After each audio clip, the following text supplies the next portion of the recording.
उत्तर प्रदेश की पीसीएस अधिकारी ज्योति मौर्य का मामला अभी हम भूले ही नहीं थे कि ऐसा ही एक प्रकरण अब झांसी में फिर सामने आया है।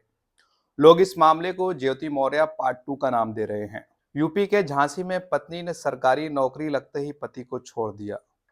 पत्नी ने लेखपाल का नियुक्ति पत्र मिलते ही पति से अलग होने का फैसला सुना दिया। नौबत यहां तक आ गई कि मंदिर में जिस शख्स के साथ लेखपाल पत्नी ने 7 फेरे लिए, अब पत्नी उन्हीं 7 फेरों को भी अवैध बता रही है। पीड़ित पति ने डीएम को प्रार्थना पत्र देकर मामले से अवगत कराया है। पति का नाम नीरज विश्वकर्मा है और उसकी पत्नी का नाम ऋचा विश्वकर्मा है। नीरज ने मीडिया से बात करते हुए बताया कि आज से 5 साल पहले हम लोग मिले थे और हमने लव मैरिज की थी।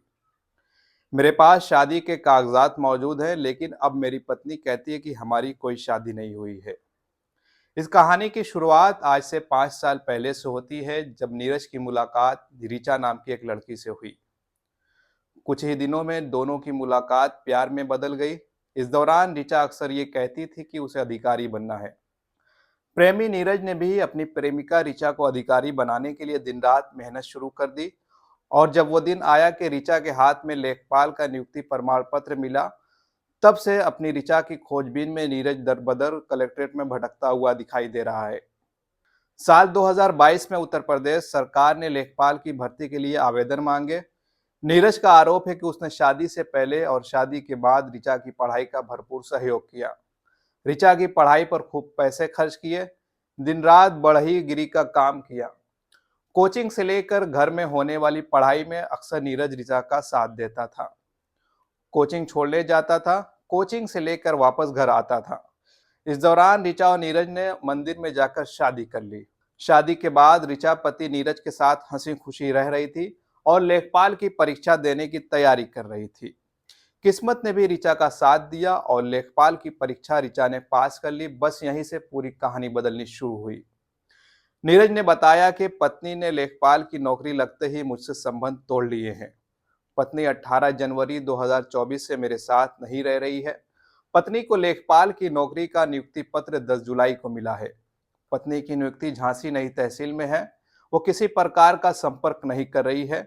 हमारा फैमिली कोर्ट में मुकदमा चल रहा है और पत्नी तारीख पर भी नहीं आ रही है। नीरज का कहना है कि शादी के बाद दोनों एक दूसरे के बिना नहीं रह पाते थे। उसने ऋचा को सरकारी नौकरी की तैयारी करवाई और महंगी से महंगी कोचिंग भी दिलवाई। लेकिन लेखपाल बनने के बाद ऋचा ने नीरज को धोखा दे दिया और उससे दूरियां बनाने लगी।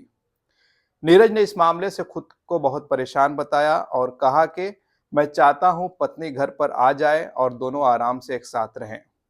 नीरज के मुताबिक 6 फरवरी 2022 में दोनों ने कोर्ट में शादी भी की थी।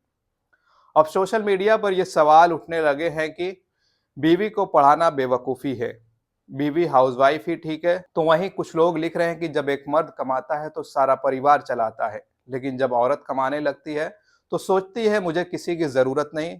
आपको क्या लगता है? कमेंट ज़रूर करें। बता दें कि उत्तर प्रदेश में ऐसा ही एक केस पिछले साल काफ़ी सुर्खियों में आया था। तब चतुर्थ श्रेणी के कर्मचारी पति आलोक मौर्य ने यूपी पीसीएस अधिकारी पत्नी ज्योति मौर्य पर साथ न रहने और उससे जान का खतरा और होने के आरोप लगाए थे। आलोक का कहना था कि उसकी पत्नी ने होमगार्ड कमांडेंट मनीष दुबे के साथ अवैध संबंध भी थे। इस केस में लंबे समय तक पति पत्नी ने एक दूसरे के ऊपर आरोप लगाए। ज्योति ने पति पर दहेज उत्पीड़न का मुकदमा दर्ज करा दिया, तो वहीं आलोक ने ज्योति के पद पर दुरुपयोग और भ्रष्टाचार में लिप्त होने की बात कही थी। खबर कैसी लगी? कमेंट जरूर करिए। आप देख रहे थे खोज खबरिया। मैं उबैद, बहुत बहुत शुक्रिया।